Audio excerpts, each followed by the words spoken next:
In his acceptance speech at the Republican National Convention, President Donald Trump made a number of claims about his domestic and foreign policy achievements for the past 4 years. How many of them are true and how many are false? Let's take a look at some of them. Claim number 1. The United States has among the lowest case fatality rates of any major country anywhere in the world. Well, this is false.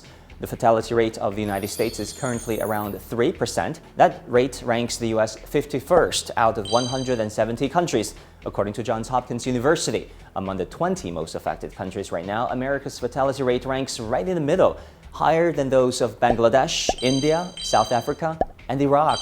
However you look at it, the U.S. does not have the lowest fatality rate. It does, unfortunately and tragically, leads the world in the absolute death count and case count. Claim number 2. On race relations, President Trump asserted that I have done more for the African American community than any president since Abraham Lincoln.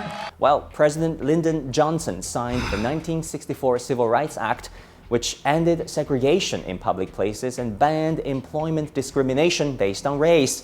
Johnson also signed the 1965 Voting Rights Act, removing barriers for African Americans to vote.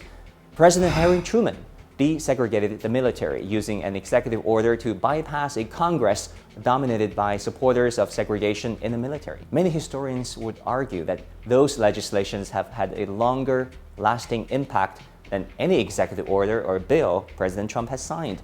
And let's not forget how African Americans themselves see the president. According to a recent Quinnipiac University poll, approval rating for Trump among African Americans is 4% versus 93% disapproval.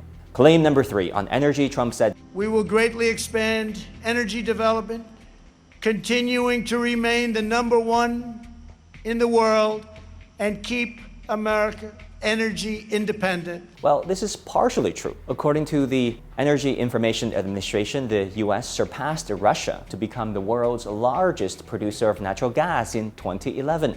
And they surpassed Saudi Arabia in 2018 to become the world's largest producer of petroleum. But the U.S. is not exactly energy independent.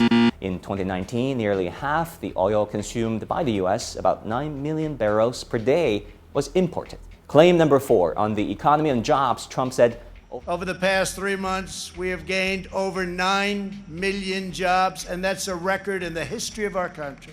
This is false. Yes, the U.S. economy gained more than 9 million jobs between April and June, but it had lost more than 20 million between February and April. That means the economy is still down nearly 13 million jobs amid the COVID-19 pandemic.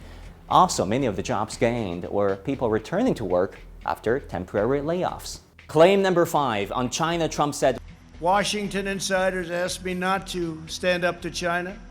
They pleaded with me to let China continue stealing our jobs, ripping us off, and robbing our country blind. But I kept my word to the American people. We took the toughest, boldest, strongest, and hardest hitting action against China in American history. Well, this is misleading. In fact, many Washington insiders asked Trump not to engage in a trade war or economic decoupling with China. But Trump went ahead anyway, as many believe, for his re-election. And yes, Trump can tell his base that his trade war with China is, quote, the boldest and hardest hitting action. But the truth is, the trade war hurts both sides, including the Americans.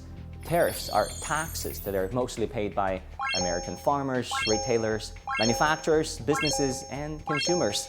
According to Tariffs Hurt the Heartland, the trade war has so far cost Americans over $57 billion US.